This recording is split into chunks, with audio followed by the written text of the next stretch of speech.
Hi friends, இன்றைக்கி நம்ம கிச்சனில் இது வரைக்கும் செய்யாத டிஃப்ரெண்ட்டான ஒரு ரொம்ப ஹெல்த்தியான பக்கோடா ரெசிபி தான் நம்ம இன்றைக்கி செய்ய போகிறோம். இது வந்து ரொம்ப ஹெல்த்தியாக இருக்கும். குழந்தைங்கள்லேருந்து பெரியவங்க வரைக்கும் எல்லாருமே வந்து விரும்பி சாப்பிடுவாங்க. இது வரைக்கும் தமிழ் ஃபன் சேனலை சப்ஸ்கிரைப் பண்ணாத நண்பர்கள் சப்ஸ்கிரைப் பண்ணிக்கோங்க. அப்படியே பக்கத்தில் இருக்கிற பெல் ஐக்கானை கிளிக் பண்ணிவிட்டு ஆல் அப்படிங்கிற ஆப்ஷனை கிளிக் பண்ணிக்கோங்க. அப்போ தான் நாங்கள் போகிற நியூ அப்டேட்ஸ் டெய்லி உங்களுக்கு உடனுக்குடன் நோட்டிஃபிகேஷன்ஸாக வரும். பக்கோடா பண்ணுறதுக்கு இன்றைக்கி நான் ஒற்றை செம்பருத்தி தாங்க எடுத்திருக்கேன். ஒற்றை செம்பருத்தி பூ ஒரு 10லேருந்து 12 பூ வரைக்கும் எடுத்துக்கோங்க. இதிலே வந்து அடுக்கு செம்பருத்தி அப்படின்னு சொல்லிட்டு அதுவும் கிடைக்கும். அடுக்கு செம்பருத்தியில் வந்து மருத்துவ குணங்கள் எதுவுமே கிடையாது. அது ஃபுல் அண்ட் ஃபுல் அழகுக்காக மட்டுமே வளர்க்கக்கூடியது. இப்போ நம்ம எதுக்கு நம்ம யூஸ் பண்ணுறதா இருந்தாலும் ஒற்றை செம்பருத்தி யூஸ் பண்ணோம் அப்படின்னா தான் ரொம்ப ஹெல்த்தியாக இருக்கும். ஒற்றை செம்பருத்தி எடுத்துகிட்டு இது போல் அதோட இதழ்களை மட்டும் தனித்தனியாக பிரித்து எடுத்துருங்க.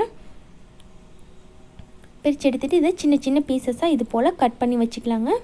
ஒற்றை செம்பருத்தியில் பார்த்திங்கன்னா நிறைய மருத்துவ குணங்கள்லாம் இருக்குது.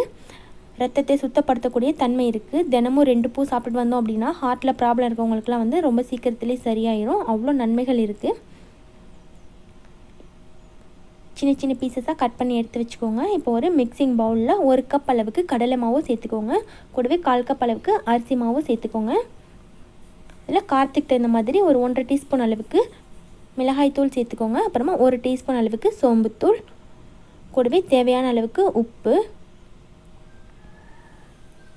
1/4 டீஸ்பூன் அளவுக்கு பெருங்காயத்தூள், அப்புறமா கொஞ்சம் போல் ஃபுட் கலர் ஆட் பண்ணிக்கோங்க. தேவைப்பட்டு ஆட் பண்ணிக்கோங்க, இல்லைனா கூட நீங்கள் ஆட் பண்ணாமல் செஞ்சுக்கலாம்.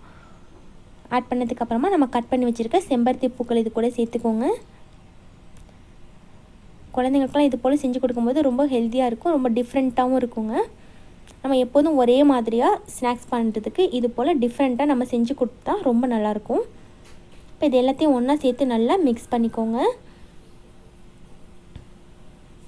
மிக்ஸ் பண்ணதுக்கப்புறமா இது கூட கொஞ்சம் கொஞ்சமாக தண்ணி சேர்த்து இதை வந்து பிசைஞ்சிக்கோங்க. ரொம்ப தண்ணி ஆயிராமல் திக்காக இருக்க மாதிரி பிசைஞ்சிக்கோங்க. பிசைஞ்சதுக்கப்புறமா இது கூட 1 டேபிள் ஸ்பூன் அளவுக்கு ஆயில் சேர்த்துக்கோங்க. ஆயிலை வந்து கொஞ்சம் சூடு பண்ணிவிட்டு அதுக்கப்புறமா சேர்த்துக்கோங்க.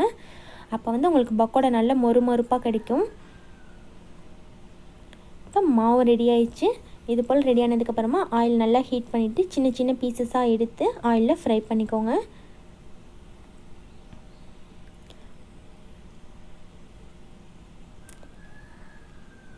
நல்லா ஃபுல் ஃப்ளேம்லேயே வச்சு ஃப்ரை பண்ணிக்கோங்க. நல்லா கலந்து விட்டுக்கோங்க.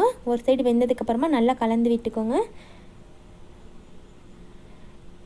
கலந்து விட்டு எல்லா சைடும் வெந்து நல்லா மேலே கிறிஸ்பியாக ஆனதுக்கப்புறமா இதை வந்து பிளேட்டுக்கு மாற்றிட்டு குழந்தைங்களுக்குலாம் கொடுத்துருங்க. ஜாலியாக சாப்பிடுவாங்க. டிஃப்ரெண்ட்டான செம்பருத்தி பூ பக்கோடா ரெடி ஆயிடுச்சுங்க. இதே போல் நீங்களும் உங்கள் வீட்டில் கண்டிப்பாக ட்ரை பண்ணி பாருங்கள் ஃப்ரெண்ட்ஸ். இந்த வீடியோ உங்களுக்கு பிடிச்சிருந்தா லைக் பண்ணிவிட்டு உங்கள் ஃப்ரெண்ட்ஸுக்கும் ஷேர் பண்ணிக்கோங்க. தேங்க்யூ.